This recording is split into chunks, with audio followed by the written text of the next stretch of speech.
বছর ৫৭ প্রদীপ কর উত্তর ২৪ পরগনার পানিহাটির মহাজাতিনগরের বাসিন্দা ছিলেন। মঙ্গলবার সকালে তার ঝুলন্ত দেহ উদ্ধার হয়। এরপরই প্রত্যক্ষদর্শীরা দাবি করেন দেহের পাশে মিলেছে সুইসাইড নোট। তাতে নাকি লেখা ছিল, আমার মৃত্যুর জন্য দায়ী এনআরসি। স্বাভাবিকভাবে বিষয়টা প্রকাশ্যে আসতেই কেন্দ্রের বিরুদ্ধে এক রাশ ক্ষোভ উগরে দেন মুখ্যমন্ত্রী মমতা বন্দ্যোপাধ্যায়।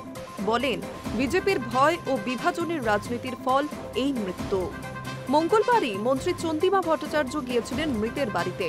ওই দিনই জানা গিয়েছিল বুধবার দুপুরে মৃতের বাড়িতে যাবেন তৃণমূলের সর্বভারতীয় সাধারণ সম্পাদক অভিষেক বন্দ্যোপাধ্যায়। সেই মতোই এদিন দুপুর ৩টে নাগাদ পানিহাটিতে পৌঁছন ডায়মন্ড হারবারের সাংসদ। তার মধ্যেই এবার কোচবিহারের দিনহাটাতেও একজন আত্মহত্যার চেষ্টা করলেন এসআইআর আতঙ্কে।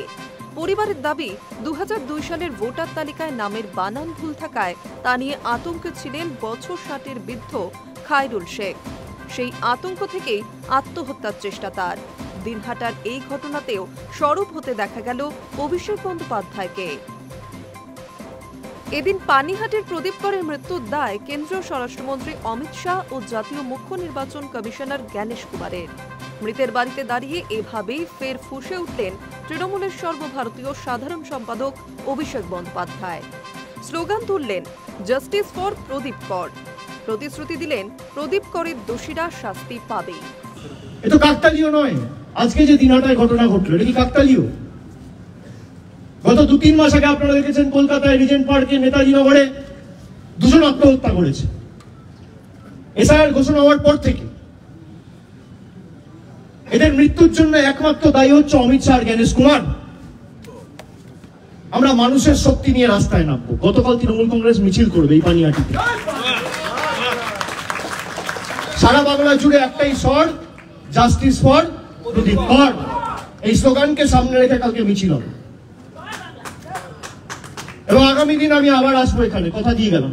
কেউ ভয় পাবেন না, ভয় পাওয়ার কোনো কারণ নেই।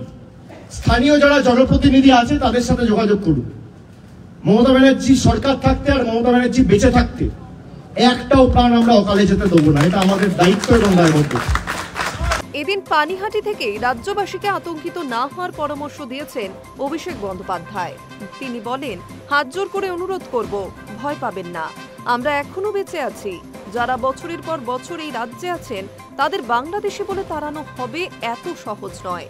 বুকের রক্ত দিয়ে আপনাদের রক্ষা করব। অভিষেকের হুঁশিয়ারি, এসআইআর এনআরসি করে যদি এরা একটা লোককেও বাদ দেন, ১ লক্ষ লোক কমিশন ঘেরাও করবে। প্রসঙ্গত, এই মৃত্যুর নেপথ্যে এনআরসি বা এসআইআর আতঙ্ককে মানতে নারাজ বিজেপি। এই বিষয়ে এদিন সকালে সাংবাদিক বৈঠক করেন বিজেপির উত্তর শহরতলি জেলা সভাপতি। তিনি দাবি করেন, ২০০২ সালের ভোটার লিস্টে নাম ছিল প্রদীপ করের। এখানেই তাদের যুক্তি। কমিশনের তরফে জানানো হয়েছে, ২০০২ সালের ভোটার লিস্টের নাম থাকলে আতঙ্কিত হওয়ার কোনো কারণ নেই।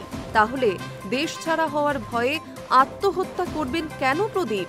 বিজেপির দাবি, অন্য কোনো কারণে মানসিক অবসাদে ভুগছিলেন ওই প্রৌঢ়। তার জেরেই চরম সিদ্ধান্ত, যদিও পাল্টা তোপ দেখেছে তৃণমূল। High news network.